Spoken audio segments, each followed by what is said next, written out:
বলো কি কোথায় চিংড়ি? ও এখানে চিংড়ি মাছ ভাসতেছে। ঘটনা কি দি শম্পা? দেখেন মজার কাহিনী। এই পুকুরে কিছু চিংড়ি মাছ ছাড়ছিলাম, ভাবছিলাম যে এগুলো হয়তো বাঁচবো না, কিন্তু মরে তো নাই, উল্টা আর বাচ্চা কাচ্চা দিছে। এবং সেগুলো আজকে কি মনে করে আমি বুঝতেছি না, একদম পানির কিনারে আসছে। এই যে এই একটা আয়, তুমি কি চিংড়ি ধরতে চাও? আসো। আর এই যে মামপট ওখানে কেন? ওই জিটকা থেকে নানু মামপট ফ্রি ফ্রি দেয়, আর তুমি এনে এখানে পাগারে ফেলাও।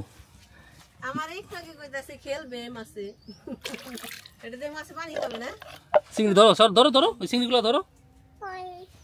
আমি একটা ধরি। হ্যাঁ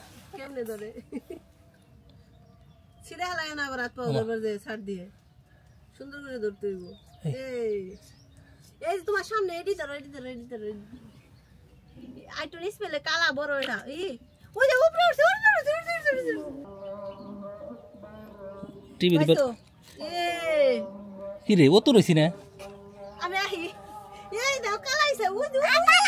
ওই যে কিন্তু আমার কথা হলো পানি তো কালাইছে কোন দিকে? এই যে ও শম্পা, এগুলা নরম, এগুলা হলো যে খোসা ছাড়তেছে, প্রত্যেকটা চিংড়ি একদম সফট। এখন বুঝলাম কাহিনী কি, বুঝো নাই? এই একদম তুলতুলে, মানে ওরা হলো খোলস পাল্টাইতেছে, বুঝছো না? তো এখানে অন্য অন্য মাছের পাশাপাশি এটা কি মরে গেল নাকি? ওরা এখন খুব ভনারেবল স্টেজে আছে, বুঝছো? হ্যাঁ না ধরো না, তুমি যদি খাইতে চাও তাহলে ওটা ধরে দিই, আর যদি না খাও তাহলে থাক। তাহলে পাহারা দেখা লাগবে, যে পাখি পুকে আইলে কিন্তু একদম খাই ফেলাইবো। যে তাহলে পানি বাড়াইয়া না, পানি বাড়াইয়া যে ময়লা চলে এগুলো পরিষ্কার করে দিই। ওন থেকে একটা ছোট্ট একটা পাথর দাও, ছোট্ট, আবার ওই বড় পাথর দিয়ে আমার ডেল দিও না। হ্যাঁ ওই ছোট্ট, হ্যাঁ দাও দাও ডেল দে। হ্যাঁ শোলে লাগবো, আর লাগবো না, আর লাগবো না। এখন কি ওর মারবার চাও নাকি? তোমার বাবাকে মারতে চায় তারা, এমন করেই দাও মেয়ের কাছে দাও, মেয়ে দিবনি ডলো।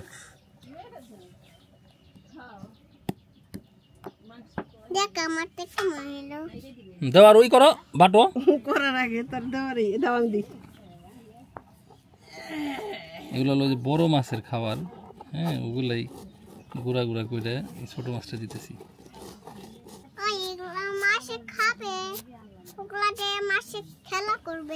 না মাছের ওগুলা দিয়ে খেলা করতে হয় না, মাছ এমনিতে পানিতে খেলে, তুমি কখনোই আর এগুলো দিবা না, ঠিক আছে? চিংড়িরা এখন রেস্ট করতেছে।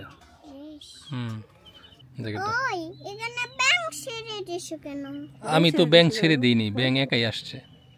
এটা একটা কমপ্লিট ইকোসিস্টেম হয়েছে। এখানে মাছ খাওয়ার জন্য বক আসে, মাছরাঙা পাখি আসে। এর আগে একটা মাছরাঙা ধরছিলাম, আপনাদের নিশ্চয়ই মনে আছে। তারপরে যোগ চলে আসছে কোথা থেকে জানি, আর ব্যাঙের তো অভাব নাই। হ্যাঁ ব্যাঙ খাওয়ার জন্য সাপ আসে। সো কমপ্লিট একটা ইকোসিস্টেম হয়ে গেছে। আর এখানে আমরা এখন তো পানি গরমের কারণে কমে গেছে, এটা আবার ফিল করে দিব, দিলে আপনাদেরকে দেখাবো না যে এই সাইডে কি আছে।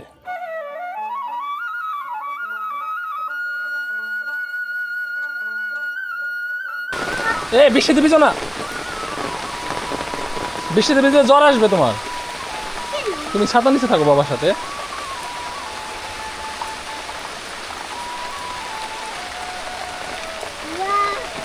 দেখছো কেমন বৃষ্টি?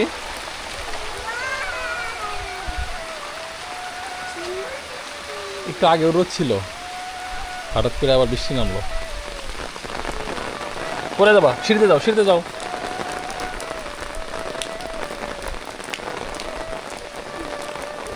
কলমি শাক জ্বালাইছে না? এই কলমি শাকটা লাগান লাগছে হলো ওই মাথায়। আর আমার আলু গাছ তো মনে হয় হ্যাঁ চাল ডাইল হয়ে গেছে। তারপর আরো জানি কি কি লাগানো হয়েছিল, ঢেঁড়স মেরস, পুঁই শাক জ্বালাইছে না? তাহলে কলমির গ্রোথ তো খুব দ্রুত হয় রে ভাই। এই যে কলমি শাক হয়ে গেছে, মানে সিজনই যে এটা পোশাক হয় না তাই না? না পোশাক সবচেয়ে লেট, পোশাক একদম দেরিতে হয়। এই যে এটা হলো পোশাক। তারপরে একটা ডাটা দেওয়া হয়েছে, লাল শাক দেওয়া হয়েছে, ওগুলো মানে আবার নতুন করে বোনা লাগবো। তো এই মুহূর্তে আসলে লাল শাক জ্বালায় দেবো, খাওয়ার কিছু নাই। হ্যাঁ, এই যে লাল শাক জ্বালাইছে। লাল শাকটা লাল শাক জ্বালাইলেও তো ইয়ে না, বৃষ্টিতে ভিজো না শম্পা। শোনো করে দাও তাহলে। দিদি গোসল করে লাগে। এই বৃষ্টির কারণে শাকসবজি এবার সময় মতো লাগাইতে পারিনি, বিশেষ করে গ্রীষ্মকালীন সবজিগুলা যে মুহূর্তে লাগাইছি তারপরে টানা কয়েকদিনে বৃষ্টিতে নষ্ট হয়ে গেছে। তো এখন থাকার মধ্যে আছে হচ্ছে আপনার ওই কচু, অ্যাভেলেবেল কচু আছে। আসো আসো আসো, রান্না বান্না শেষ করে তারপরে ভিজতে।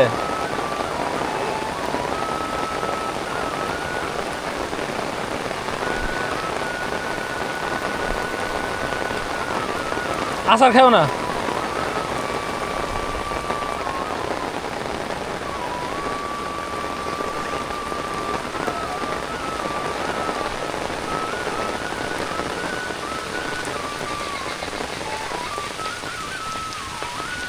এ আঙ্গুরের এই ফালাই দিছে কেরা এটা? ওই যে ওই ফালাই দিছে কেরা জানি। এ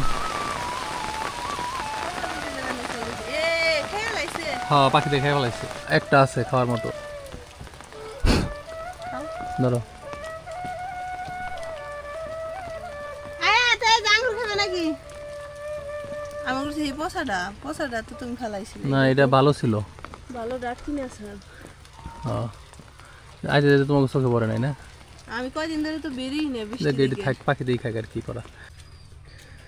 তো এই যে পুকুরের পাড়টা পরিষ্কার করা হয়েছে, আর এই পুকুরের পাড়ে এই সাইডে এই যে আমাদের অর্গানিক কচু।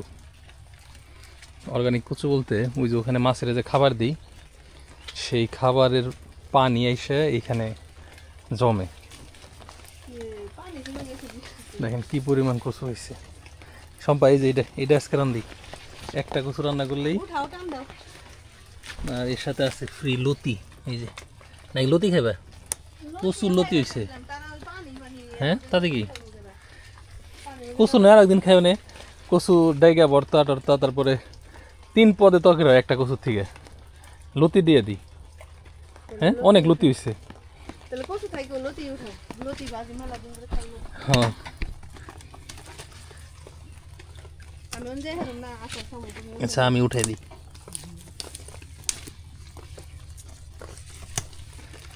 সব লতি উঠান যাবো না, না একদম হ্যাঁ হ্যাঁ কচিগুলা?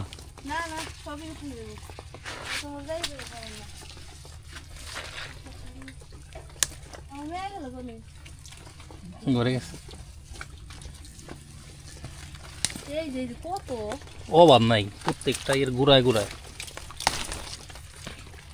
পিঠা মাছ দিয়ে বাজলে সুন্দর করে বানাচ্ছি। ধরো আমি নিয়ে আসি, দেখো এগুলা চলবো কিনা। এই যে এইগুলো চলবো নাকি? এই যে কত বড় বড় তারও ভালো। তো যারা জানেন না, এই লতির মাথায় যে ওই যে ইয়ের মতো ওখান থেকে আবার নতুন কচু হবে, মানে মূল কচুর থেকে এই লতির মাধ্যমে ওরা দূরে আবার নতুন চারার জন্ম দেয়। এই পানি দিয়ে ফালাইয়ে আর একবার ওয়াশ করে তারপরে মাছ দেওয়া লাগবে এটাতে। আলহামদুলিল্লাহ রান্না শেষে খাইতে বসলাম, সাথে লেবু আছে, কারণ গলা চুলকাইলে লেবু দিলে চুলকানি ভাবটা কমবো, তাই লেবু ছাড়া খাই দেখি। বিসমিল্লাহ।